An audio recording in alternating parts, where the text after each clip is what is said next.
Bonjour à tous, bienvenue sur le podcast hebdomadaire de la cellule avec aujourd'hui Flavie et Emmanuel. Ah, tu veux participer là ? D'accord, et ben Aloïs est avec nous également. Bonjour, et puis nous sommes avec une sommité française, professeur d'université, s'il vous plaît.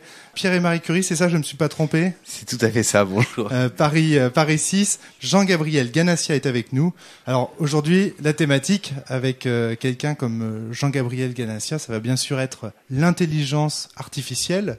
Et c'est dans le cadre d'une toute nouvelle émission qu'on lance avec vous, qui est Autour de nous, donc une émission sur les activités autour du jeu de rôle. Et l'intelligence artificielle, je crois que il n'y a pas un seul jeu de rôle de science-fiction, même parfois post-apocalyptique, qui n'en parle pas, pardon. C'est l'intelligence artificielle, c'est vraiment quelque chose de central dans l'univers du jeu de rôle. Donc là, on a un vrai spécialiste pour nous en parler. D'abord, on a envie de vous demander, c'est quoi l'intelligence artificielle ?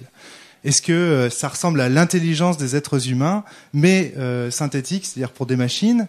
Qu'est-ce que c'est ? Sur quoi vous travaillez exactement ? Alors, l'intelligence artificielle, c'est un terme qui a été inventé il y a un peu plus de 50 ans par quelqu'un qui était un jeune homme à l'époque. Enfin, jeune homme, il avait 28 ans. Hein, c'était un brillant mathématicien. Il avait fait une thèse dans les plus précis. Enfin, je crois qu'il a dû faire sa thèse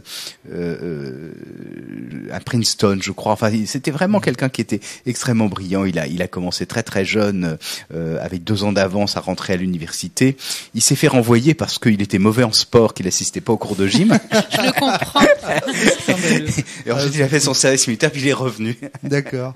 Et après sa thèse, il a eu cette idée de faire une nouvelle discipline. D'accord. Qu'il a appelée l'intelligence artificielle. Il soumet à l'agence de financement de la recherche américaine un projet. Alors juste pour vous préciser une petite chose, c'est que nous avons des micros unidirectionnels.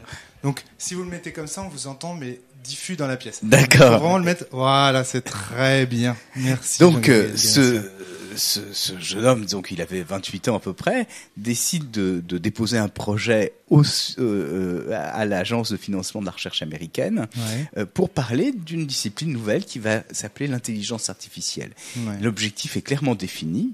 Il s'agit de décomposer l'intelligence dans des aspects qui peuvent être tellement élémentaires qu'on va pouvoir les simuler sur une machine. D'accord. Donc il ne s'agit pas de fabriquer une intelligence à l'aide de composants mécaniques, c'est-à-dire de faire un double de notre propre intelligence, mais il s'agit d'étudier l'intelligence humaine avec les outils que l'informatique naissance va procurer. Donc de ce point de vue-là, c'est très clair. Et il organise cette école avec des gens qui vont devenir très connus, dont Marvin Minsky, qui est un cybernéticien et qui va changer un tout petit peu, qui va critiquer la cybernétique. Quelques années après, en plus, il va démontrer que les procédures d'apprentissage qui sont mises en œuvre par la cybernétique sont insuffisantes. Hein, c'est une critique forte. Il va y avoir aussi Nicolas Rochester qui est moins connu, mais surtout le dernier, qui est pour tous les techniciens, pour tous les électroniciens, pour tous les spécialistes de théorie de l'information considérés comme une espèce de grand commandeur. Il s'agit de Shannon, le grand Shannon, donc qui est l'homme qui a inventé la théorie de l'information en 1945. D'accord. Donc ça, ce sont les 4 personnes qui vont organiser cette conférence, et puis il va y avoir ensuite des psychologues, des logiciens, des ingénieurs, les informaticiens, on ne sait pas trop ce que c'est encore à l'époque, et en particulier donc parmi ceux-là, il y aura Herbert Simon qui va devenir prix Nobel d'économie plus tard, et puis Alan Newell qui va travailler avec Herbert Simon, et puis un certain nombre d'autres personnes. Alors déjà c'est très intéressant parce que déjà vous nous libérez d'un énorme poncif, je pense, qui est que l'intelligence artificielle, c'est finalement une intelligence qui serait similaire à celle de l'être humain, mais dans un être artificiel. Là, j'ai envie de te dire que c'est le point de vue littéraire. Oui, tout à fait. Absolument. Ah oui, excuse-moi. C'est vrai que j'appelle ça un poncif, mais c'est pas vraiment un poncif, c'est plutôt la manière dont la littérature le perçoit.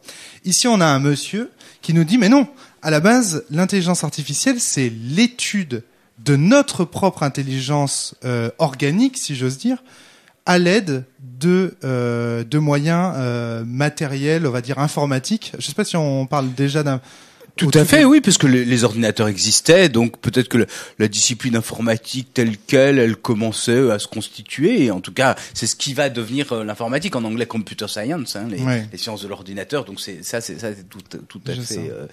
tout à fait clair.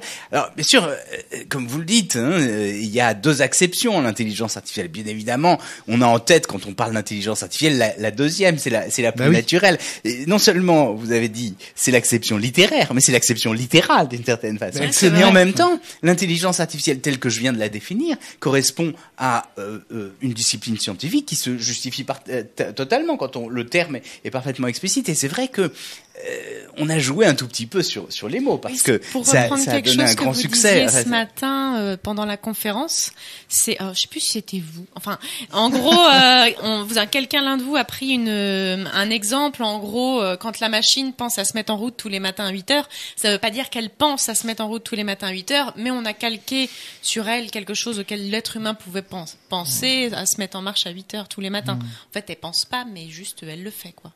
Tout à fait. Et on peut reprendre ce que j'ai évoqué ce matin. Souvent, donc, on se pose la question de la conscience et on dit il n'y aurait pas d'intelligence sans conscience. Mais justement, qu'est-ce que c'est que la conscience ? C'est une question ouverte, mais on peut distinguer différents types de conscience. Et en particulier, ce qu'on distingue, c'est la conscience qu'on qualifie d'existentielle. C'est une conscience qui correspond à la façon dont nous nous comportons. Et donc, si on voit par exemple un petit robot comme le robot Nao qui est présenté juste à côté, extraordinaire. Et ben il se comporte comme un petit garçon et on a envie de dire tiens il est animé, il est doué d'une certaine conscience.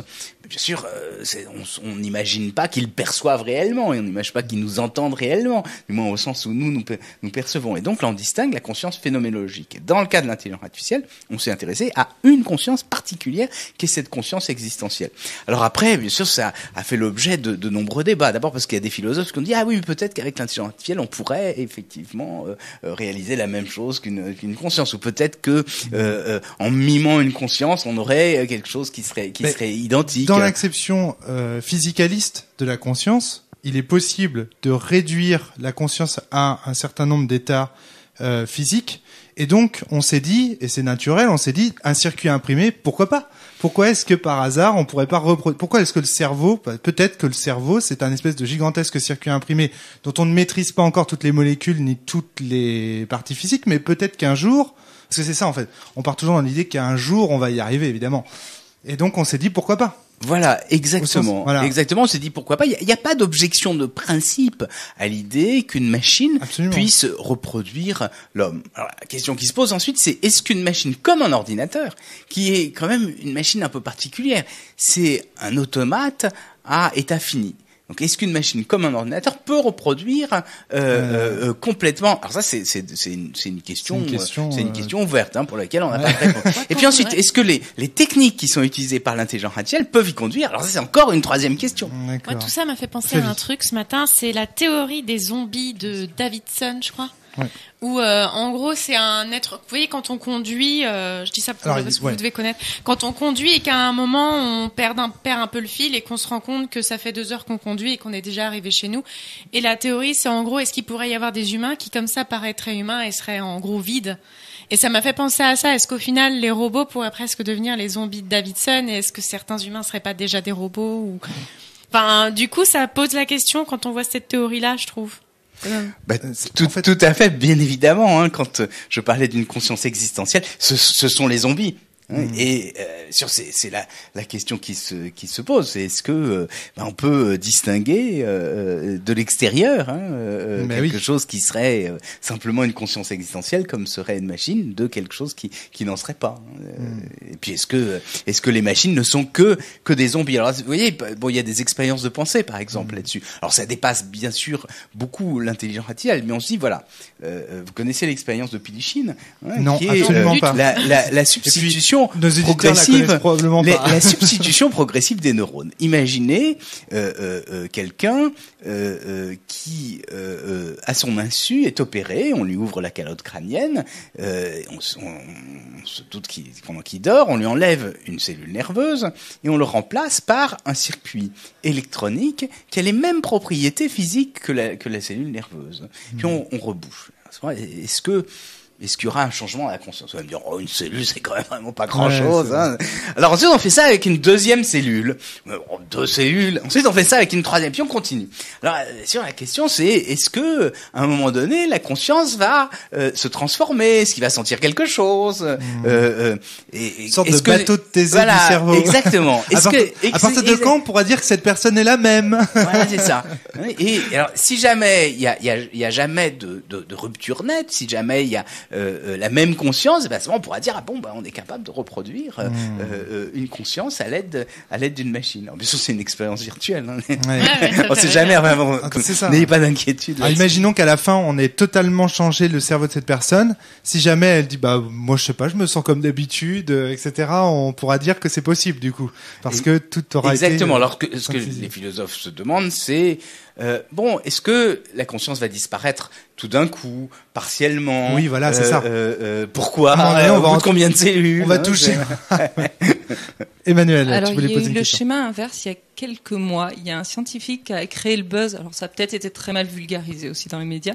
Mais un scientifique qui a dit, tant que je suis encore jeune, que j'ai encore tout mon cerveau, je vais le transférer dans un ordinateur. Donc, le principe, c'était vraiment de récupérer le schéma électrique de ces neurones pour le retransférer sur un circuit électronique finalement.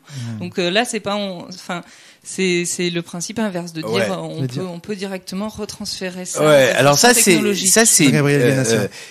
quelqu'un qui s'appelle Ray Kurzweil, qui est effectivement un spécialiste d'intelligence artificielle, mais un tout petit peu atypique tout de même, et qui a une théorie très particulière. Il explique qu'avec le développement des processeurs, ce qu'on appelle la loi de Moore, c'est le fait que la vitesse et la capacité des processeurs augmentent de façon exponentielle, on aura affaire à des systèmes artificiels dont la fréquence de fonctionnement sera supérieure à celle de notre cerveau, dont la capacité de stockage sera aussi supérieure à celle de notre cerveau. Et donc à partir de ça, il dit on va avoir des intelligences qui seront plus grandes que nous. Alors il dit ça arrive exponentiellement, et comme dans une exponentielle, alors peut-être pour les auditeurs s'ils ne savent pas, ce sont des courbes qui correspondent à des multiplications. Par exemple, si je fais 2 puissance 1, 2 puissance 2, et puis 2 puissance x, ça c'est exponentiel. Et donc à un moment donné, on arrive à quelque chose qui se présente comme un mur. Alors il dit ce mur va arriver, c'est ce qu'on appelle la singularité. À ce moment, il dit l'humanité va changer, l'environnement sera plus du tout le même, et à ce moment-là, on aura des ordinateurs tellement puissants qu'on pourra télécharger, c'est-à-dire que c'est vraiment la métaphore de l'ordinateur, on pourra télécharger notre esprit et notre conscience sur un ordinateur. Et il dit il faut essayer de garder notre jeunesse. D'ailleurs, il a une petite société qui vous vend des produits de beauté avec des nanotechnologies pour essayer de vous garder jeune, parce qu'il dit bientôt on va pouvoir tous ceux qui auront de l'argent.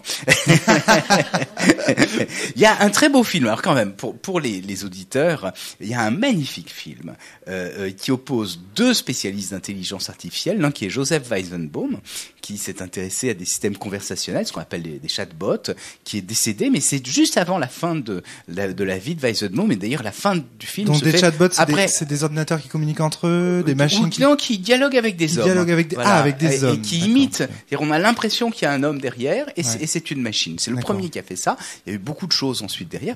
Et alors donc il y a d'un côté Joseph Weizenbaum, qui était quelqu'un de très humain, et puis d'un autre côté il y a Ray Kurzweil, qui est peut-être moins humain, donc qui prétend nous vendre la jeunesse éternelle. Et ça pose un certain nombre de problèmes. Alors du point de vue simplement poétique, ça n'est pas le premier. Il y a eu en France Charles Cros, dont certainement beaucoup d'entre vous ont entendu parler. C'est un grand poète qui a été l'inventeur du phonographe, en tout cas en imagination. Il n'était pas un très bon homme d'affaires. Et à un moment donné, donc il a un petit poème où il explique que nos cerveaux ont été moulés, l'empreinte a été conservée par un procédé dit de de galvanoplastie, ils sont conservés dans les sous-sols de l'hôtel de ville à Paris. Donc c'est la même idée. Mais sauf que bon, il le dit dans un poème, tandis que là sur Corvaille, il y a quand même, enfin, il y a eu tout ce qu'on appelle le transhumanisme, qui est quelque chose de. Alors c'est un courant dans le milieu du jeu de rôle. C'est ça dont tu voulais parler. C'est pas de ça que je voulais parler, mais j'ai une question.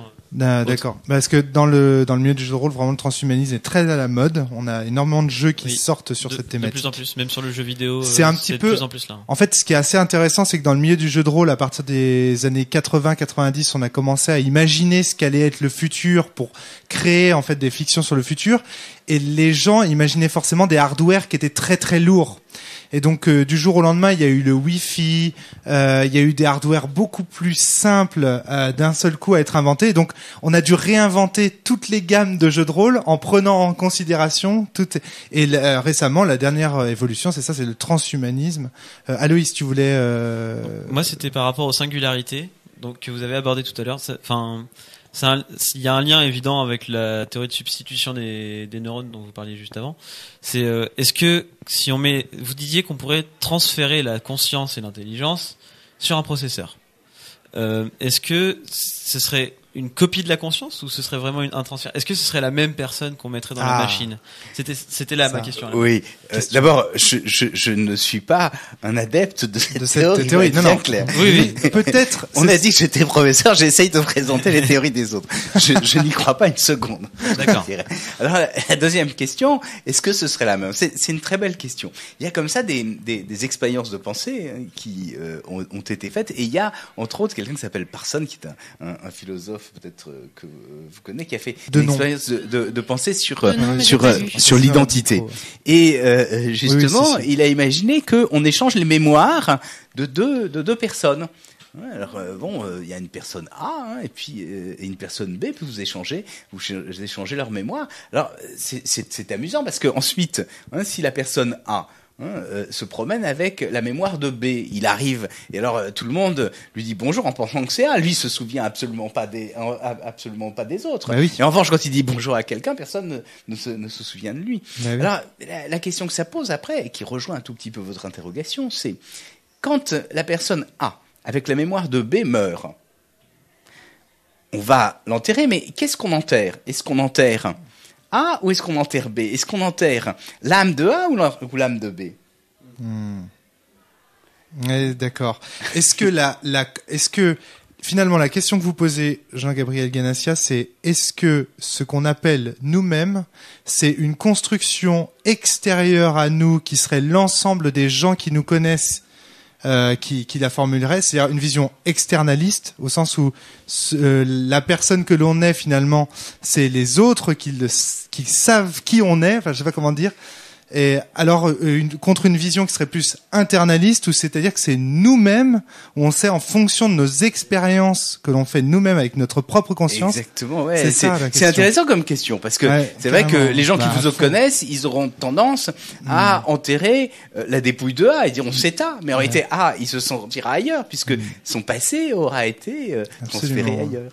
C'est très intéressant. Emmanuel. Sachant que je pense que on peut pas forcément dissocier les deux, parce que même si on a notre propre conscience elle est forcément liée au physique. Il y a qu'à voir les gens qui font des greffes de visage, qui ont des gros problèmes de reconstitution d'identité après, puisque finalement le simple fait d'avoir subi cet hypothétique échange de conscience modifie très forcément la conscience. Ça va reposer des problèmes d'identité à cette conscience. C'est pas la même conscience de soi, il n'y a pas le même corps en fait. Après, je pense c'est comme si on changeait de sexe comme ça d'un coup d'un seul.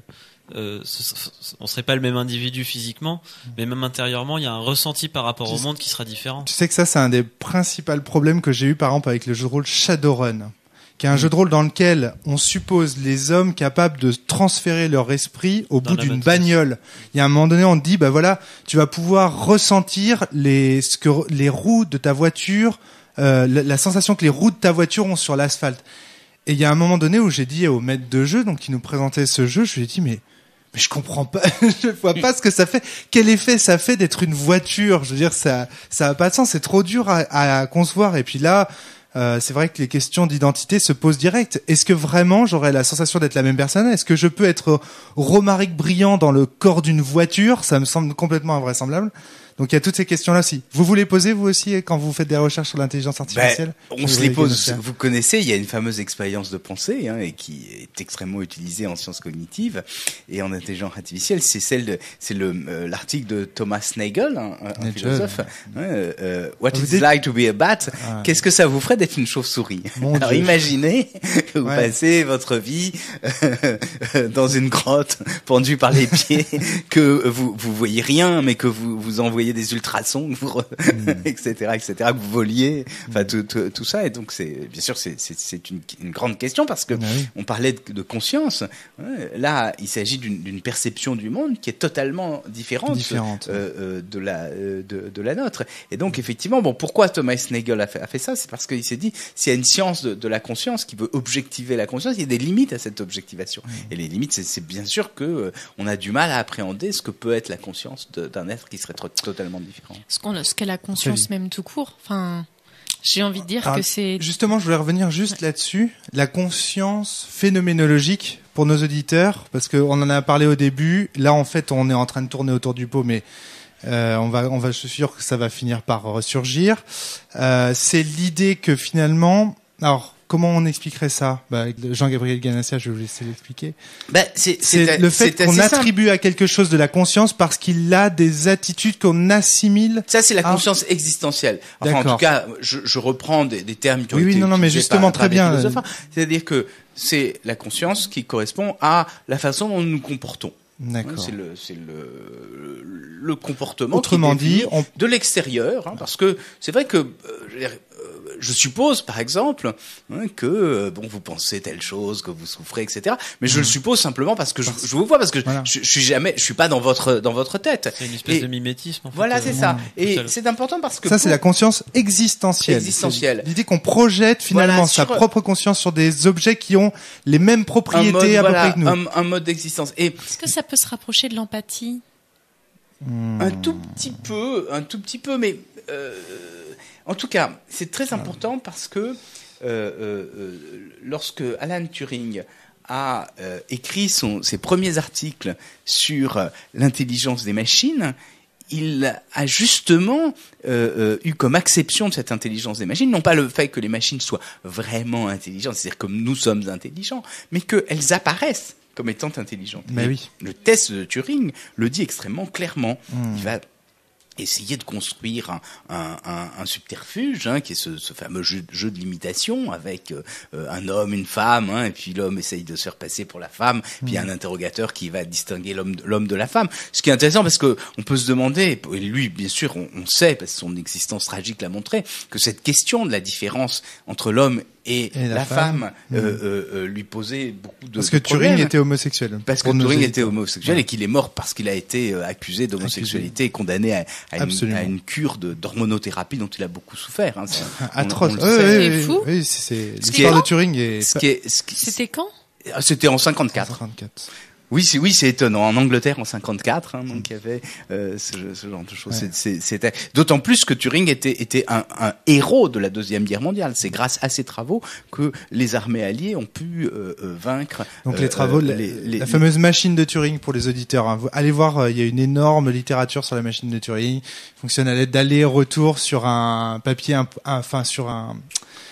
Je me souviens plus du nom. C'est pas un papier imprimé. Enigma, voilà, c'est la machine, c'est le nom de la machine. Donc Enigma, allez voir sur Internet. Pour revenir donc à ce test de Turing, il dit donc là on a l'homme et la femme qui ont une différence physiologique qui est somme toute assez mineure et qui va se traduire peut-être, interrogation, dans des différences de l'ordre de l'intelligence. Il dit maintenant on va remplacer un homme qui imite une femme par une machine qui imite l'homme qui imite la femme. Et à ce moment, on va avoir un dialogue avec un interrogateur qui va poser des questions. Est-ce que tout d'un coup, il se dit, tiens, il y a quelque chose de bizarre. ça peut pas être un homme, etc. Et, bien sûr, il se dit, une machine pourrait être qualifiée d'intelligence si elle joue au jeu de l'imitation pendant un temps suffisamment long. Donc, vous voyez bien, il s'agit de s'affranchir des apparences physiques Et d'autre part, de prendre en compte un dialogue, c'est-à-dire l'apparence de l'intelligence. Et d'ailleurs, il le dit il répond aux objections à l'idée qu'une machine puisse être intelligente. Il dit, les gens disent, elle n'a pas de conscience. Il dit, c'est pas le problème. Hein. Le problème, c'est simplement qu'est-ce qu'on perçoit de la machine. En même temps, ça conserve tout un tas de dimensions comme la sensualité, parce que bien sûr, la machine peut ruser, hein. Elle peut s'amuser. Hein. Et d'ailleurs, il donne des exemples de dialogue assez drôles. Hein. Donc une machine dont on arriverait à finalement à faire en sorte qu'elle puisse simuler des propriétés qui seraient quasiment humaines, c'est des mimiques, des attitudes, des réponses qui seraient correctes pour un être humain. On dirait qu'elle a une conscience existentielle. Oui, enfin qu'elle se comporte, en tout cas de façon extérieure, comme un homme. Mais bien alors sûr, que la conscience phénoménologique, c'est Jean-Gabriel Ganassia, ce serait une machine qui perçoit, c'est-à-dire une machine qui souffrirait comme nous. Alors c'est-à-dire que vous prenez un robot et puis vous lui mettez des chaussures, un peu comme les jeunes Chinois qui compriment ses pieds. Alors est-ce que le robot va vraiment souffrir de ça? Ouais. Alors ça pose deux questions. D'abord, est-ce qu'il perçoit? Et puis la deuxième question, est-ce qu'il perçoit comme nous? Par exemple, vous donnez au robot un verre d'eau. Vous trouvez que c'est bien un verre d'eau. Le robot, il aimera peut-être pas parce que ça va le faire rouiller. Ouais. En revanche, vous lui donnez de l'huile.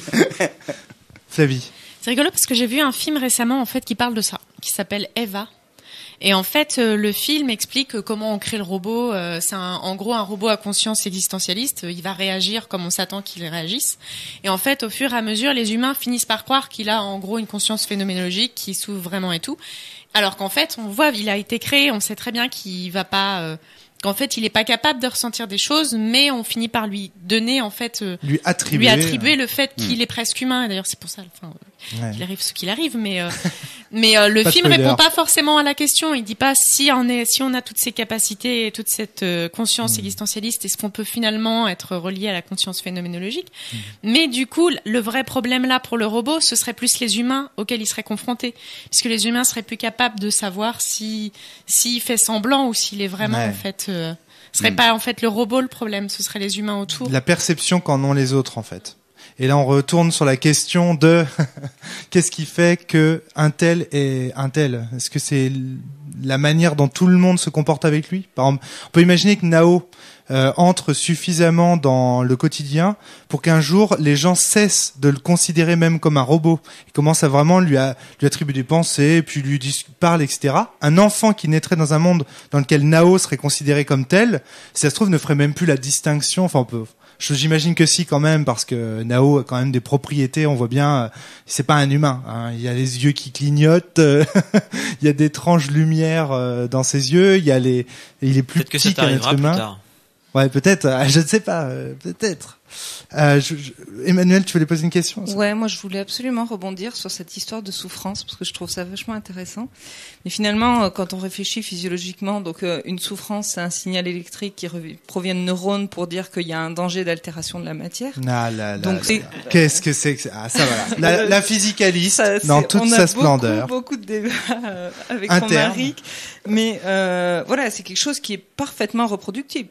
Quelque part, même la peur de la mort, c'est quelque chose qui serait parfaitement reproductible. C'est la peur de perdre notre intégrité physique.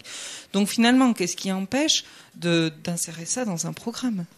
Jean-Gabriel Ganassia. Il y a deux choses. On peut reproduire la fonction de la souffrance. C'est ce dont vous parlez. Ah, très bien. Est-ce qu'on reproduit la sensation de souffrir? Ça, c'est une question ouverte. Parce que peut-être que notre Nao souffre vraiment, mais on peut pas le savoir. Et en tout cas, même s'il souffrait, il ne souffrirait pas de la même façon que nous. Je crois que c'est ça qui est vraiment important. En revanche, je suis d'accord avec vous. La fonction, et ça, bien sûr qu'on a essayé de le faire, la fonction des émotions, ça, on peut essayer de la comprendre et de l'implémenter dans un modèle. Mais finalement, votre souffrance à vous, notre souffrance à nous, ce n'est qu'une fonction. Voilà, la fonctionnaliste qui est Emmanuel Meffray, pour citer son nom. Mais ça se limite à des impulsions électriques entre des neurones. Eh bien, pas forcément, figurez-vous. Moi, je prends par exemple notamment une expérience de pensée qui est très connue, qui est celle de Marie, l'expérience des qualia. T'as déjà entendu parler de ça? Non. C'est une femme en fait qu'on met dans une pièce et à qui on met des lentilles. Elle ne sait pas qu'elle a ces lentilles, qui lui empêchent de percevoir la couleur rouge. D'accord ? Et donc, elle apprend à utiliser le mot rouge. Elle apprend toutes les fonctions du mot rouge dans la société bien pensante. Hein. Tu veux du rouge ? Bien sûr, dit Marie. Je veux bien du rouge, etc. Bref, elle apprend vraiment. Et fonctionnellement, Marie sait utiliser le terme rouge à la perfection, d'accord ? Mais un jour, il y a un scientifique qui lui dit, eh ben voilà, aujourd'hui, Marie, on va te retirer tes lentilles.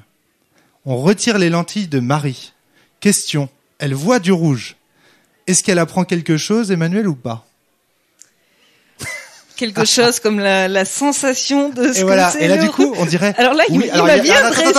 Attends. Alors, Emmanuel, là, il y a deux réponses. Il y a ceux qui vont dire oui, Marie apprend ce que ça fait, l'effet que ça fait de voir du rouge, et d'autres qui disent non, elle apprend. Tu aimes cette phrase-là.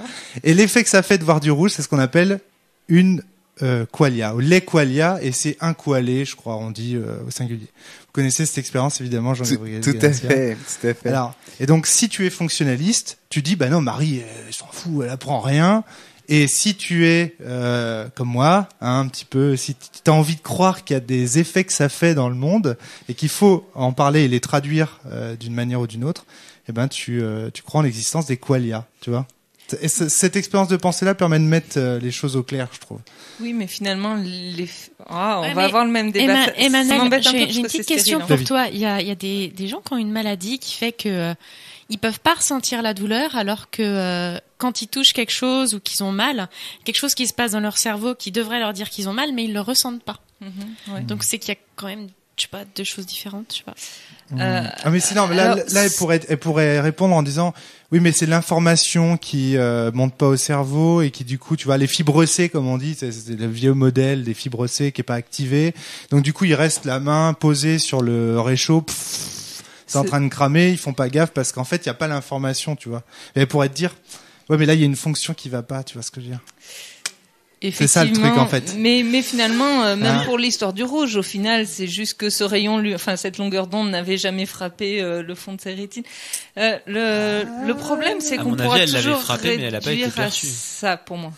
Pardon ? À mon avis, elle l'avait frappé sa rétine. C'est juste que son cerveau l'a pas prise. Si t'es un vrai fonctionnaliste, tu dis qu'en fait, elle apprend rien parce que l'effet que ça fait de voir du rouge, c'est précisément toute l'intégralité de la fonction de rouge. Autrement dit, en fait, quand on lui enlève la lentille, il y a un truc bizarre qui doit se passer dans son cerveau, genre un petit peu comme les gens, tu sais, à qui on met des lunettes qui inversent la réalité pendant un certain temps, et du coup, puis à un moment donné, quand même, le cerveau recalcule tout pour qu'il voit la réalité dans le bon sens. Et puis on leur enlève leurs lunettes, et puis là, il y a à nouveau une perturbation. Mais en tout cas, tu vois, le cerveau, il fait le travail. Si ça se trouve, en fait, l'effet que ça fait de voir du rouge, c'est la manière dont le cerveau travaille la fonction du rouge. Et donc, du coup, Marie n'apprend rien parce que le cerveau, il a déjà... Tu vois ce que je veux dire ? Est-ce que, quelque part, distinguer le rouge du bleu, c'est juste être capable de dire ceci est rouge ou ceci est bleu. Tu vois, c'est complexe, mais ça t'éclaire ou pas ? C'est-à-dire que tu pourrais t'en tirer comme ça. Il y a peut-être une expérience de pensée plus proche de l'intelligence artificielle qui reformule ces choses-là de façon différente. C'est l'expérience de John Searle, que vous connaissez certainement. Alors, Searle de nom, mais de quelle expérience parlez-vous ? C'est un philosophe et il a imaginé ce qu'il appelle l'expérience de la chambre chinoise, justement pour critiquer la prétention de certains philosophes dits cognitivistes qui pensent que l'intelligence artificielle va pouvoir reproduire complètement notre conscience. Pour cela, d'ailleurs, il oppose deux choses qu'il appelle l'intelligence forte et l'intelligence artificielle faible. Alors, disons tout de suite que l'intelligence artificielle forte, qui correspond à cette idée qu'on va reproduire avec une machine une conscience, ne correspond pas du tout à ce que font les chercheurs en intelligence artificielle. Peut-être que quelques-uns l'ont imaginé, mais ça n'est pas du tout la moyenne. Donc, quelle est l'idée ? C'est que on va prendre quelqu'un, un Américain. Alors c'est assez drôle parce que j'ai rencontré John Searle en Chine et il a dit je suis bien connu pour ne pas parler le chinois. Donc on met un Américain qui ne parle que l'anglais dans une chambre et qu'on appelle la chambre chinoise parce que elle a juste une petite lucarne et à partir de ça il voit à l'extérieur ce qui se passe et il y a des gens qui lui présentent des symboles chinois. Et lui il a un grand panier avec des panneaux en céramique sur lesquels sont imprimés des symboles et il n'a pas à manger sauf si il répond correctement. C'est-à-dire que s'il a tel et tel symbole, telle séquence de symboles, il a un grand catalogue qui lui dit dans telle séquence de symboles tu dois présenter tel et tel symbole. Alors il se trouve que lui, donc il obéit parce qu'il veut manger, il a des contacts avec personne, et de l'extérieur, il y a des Chinois qui lui présentent des choses, et puis il voit qu'il répond. Puis il se dit, ah bah tiens, c'est bien, il comprend, il me parle, hein, c'est comme une espèce de chatbot. Mais la question que pose Johnson, c'est, au bout de 10 ans de ce traitement, hein, il manipule très bien les symboles, etc. Est-ce qu'il connaîtra le chinois? Alors... Ouais, je comprends bien, effectivement.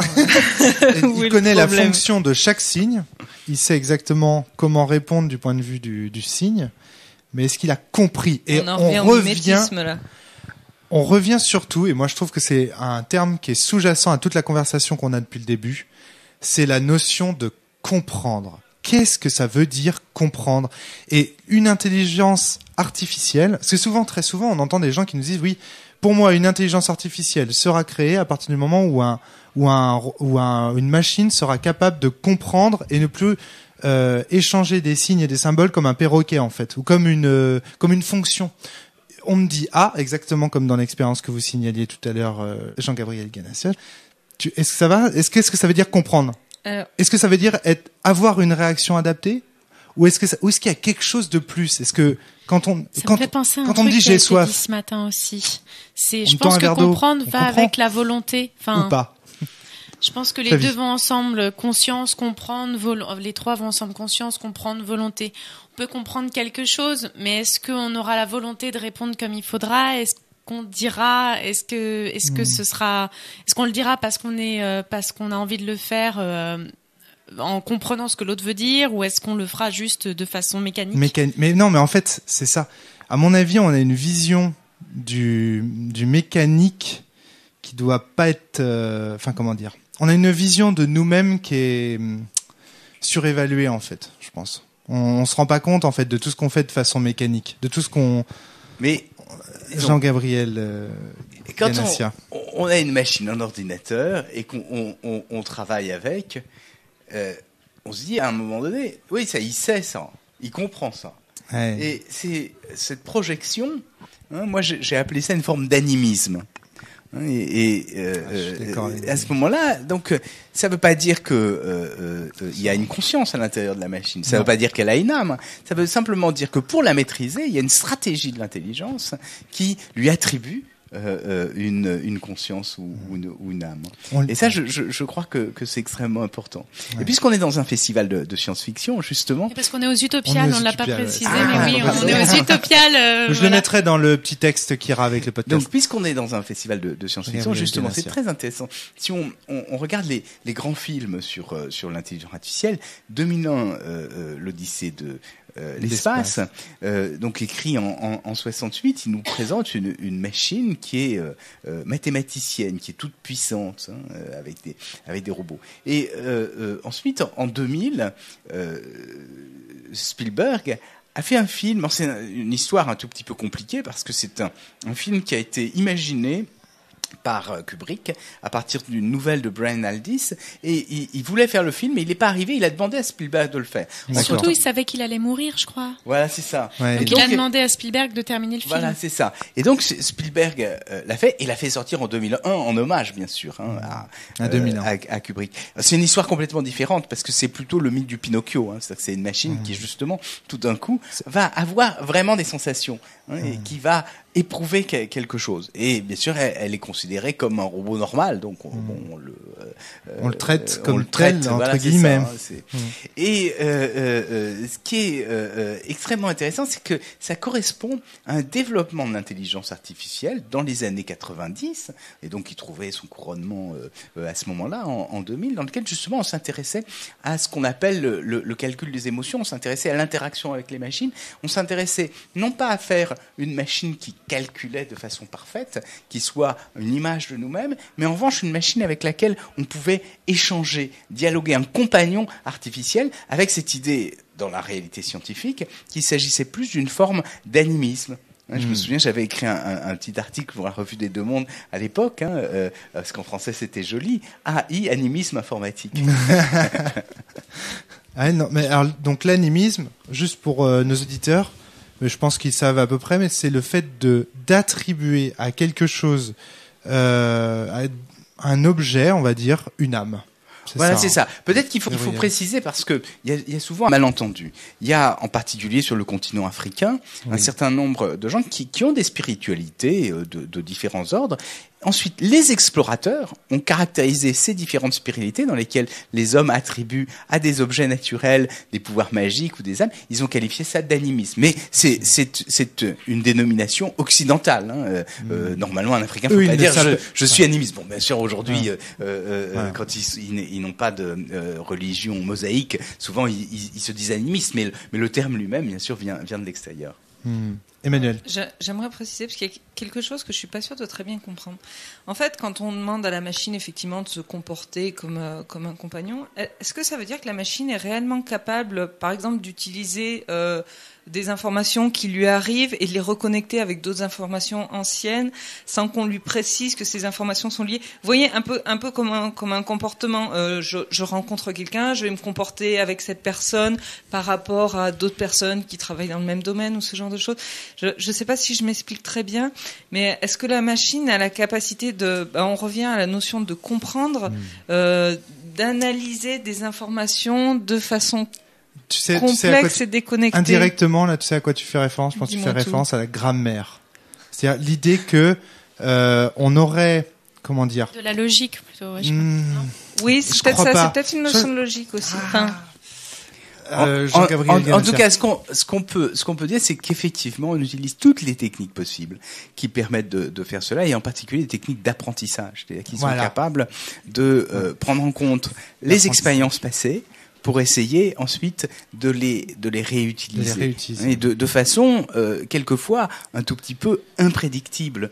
C'est ça qui est intéressant avec l'intelligence artificielle, c'est que à la fois ça peut être parfaitement déterministe, ça peut obéir à un modèle qui est parfaitement connu, et en même temps ça nous échappe un tout petit peu. Alors ça, Turing l'avait très très bien vu, parce que l'une des objections à l'idée qu'une machine puisse être intelligente, c'est l'idée qu'elle ne soit pas créative, qu'elle soit capable que de reproduire ce que on a mis dans son programme, et elle ne fait que reproduire le programme. Néanmoins, ce que dit Turing, c'est que même un programme très simple nous échappe, en sens que on connaît le programme, on l'a écrit, et pourtant le résultat n'est pas tout à fait ce que l'on imaginait. Donc, cet effet de surprise que l'on essaye de reproduire avec des machines. Alors il y a des machines qui font ça dans un dialogue, qui font ça sur des tâches bien définies. Et puis il arrive qu'il y ait même des machines qui ont été faites pour essayer de reproduire la création artistique. Par exemple, moi j'avais travaillé avec un de mes étudiants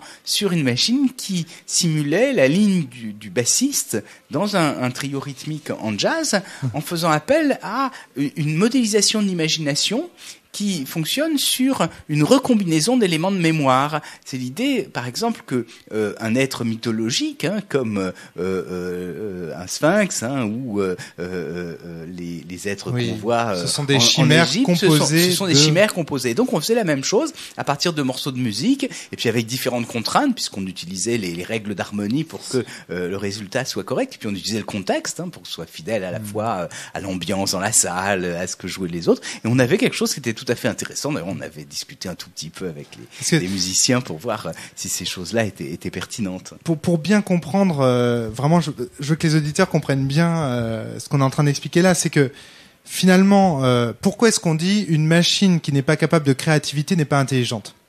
C'est parce qu'en fait, l'idée qui est derrière, c'est si on n'est pas capable de prendre des signes et de les recomposer, c'est qu'on ne les a pas compris. C'est ça l'idée. Qu'est-ce que c'est que comprendre? On attend que quelqu'un qui a compris le rouge, il soit capable ensuite de réutiliser le rouge dans un autre contexte pour à nouveau utiliser sa signification. Et ça, pour moi, c'est la grammaire. C'est-à-dire que qu'est-ce qui nous permet de faire ça? C'est le fait qu'on ait un ensemble de règles qui nous dit, par exemple, si je te dis, je sais pas, Jean-Gabriel Smlurp, tu comprends tout de suite que Smlurp, c'est un verbe, parce qu'il est positionné de telle manière que tu vois ce que je veux dire?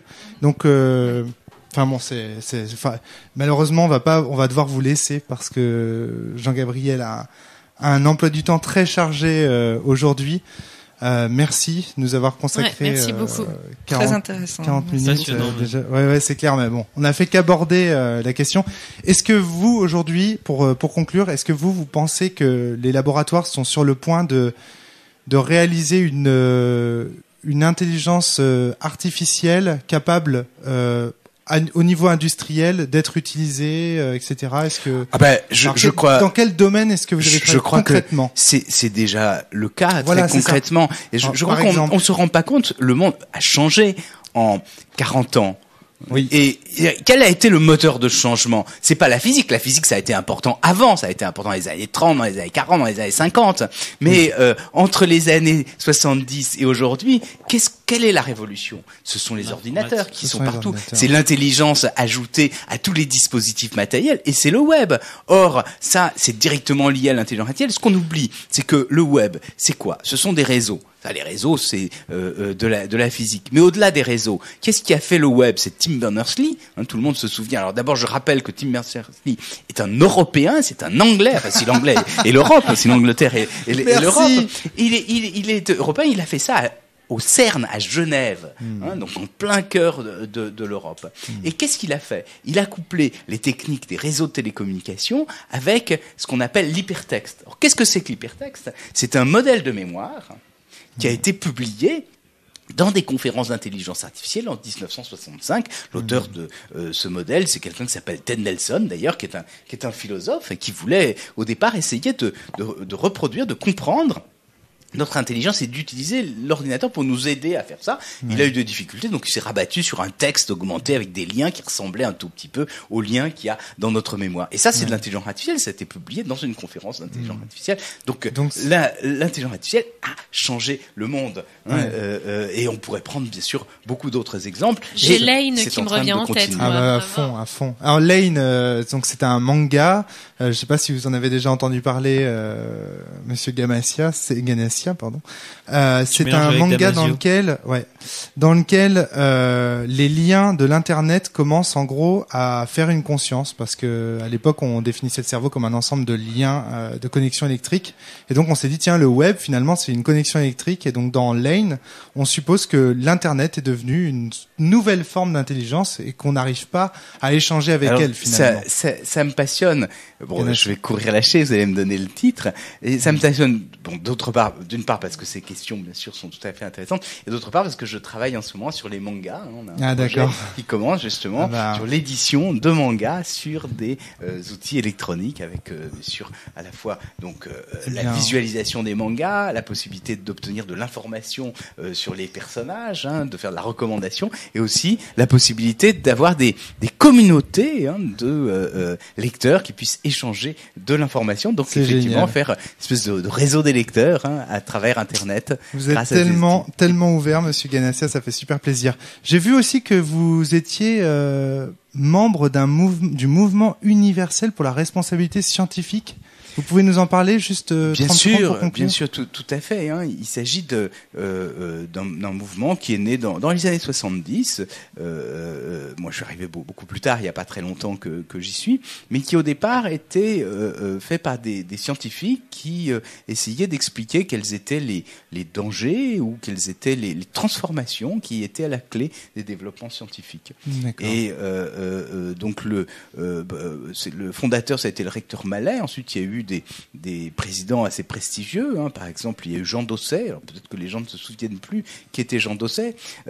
C'est un très grand biologiste qui a eu le prix Nobel de médecine, et c'est l'homme qui a inventé le système, la théorie du système immunitaire, ce qu'on appelle le système HLA. Sans déconner.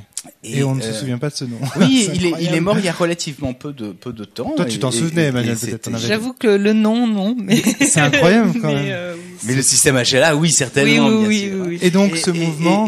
Et donc ce mouvement continue. On essaye de lui donner une dimension européenne pour essayer de réfléchir, de sensibiliser aux conséquences du développement des sciences. Le président actuel, c'est quelqu'un qui s'appelle Jean Jouzel. Donc, je ne sais pas si vous en avez entendu parler. Il est le représentant français du GIEC, et à ce titre d'ailleurs, il a partagé le prix Nobel. Vous vous souvenez, il y a quelques années avec Al Gore. D'accord. Oui, exact. Donc voilà. Et donc là, je suis dans le directeur du MURS où donc je m'occupe plus spécifiquement des questions liées aux technologies de l'information. C'est pour permettre finalement aux scientifiques de ne plus être le maillon d'une chaîne dont ils ne sauraient pas vraiment où elles mènent finalement. Voilà les conséquences. Voilà, c'est ça. C'est qu'on arrête de. C'est pour une éthique forte en science. Voilà, c'est ça. Exactement. C'est permettre effectivement de donner aux scientifiques la parole sur un certain nombre de questions où on pense que leurs compétences, c'est-à-dire qu'en tant que scientifique, on est des citoyens comme les autres, et on a les mêmes interrogations, les mêmes engagements, les mêmes divergences. Mais à un moment donné, je crois qu'on a des compétences qui sont utiles pour éclairer le débat public. Et je crois qu'il y a beaucoup de questions sur lesquelles il faut qu'il y ait des débats publics. Eh bien voilà, c'est une excellente conclusion, Monsieur Ganassia. C'est voilà, vous avez éclairé les rôlistes et il vous en remercie.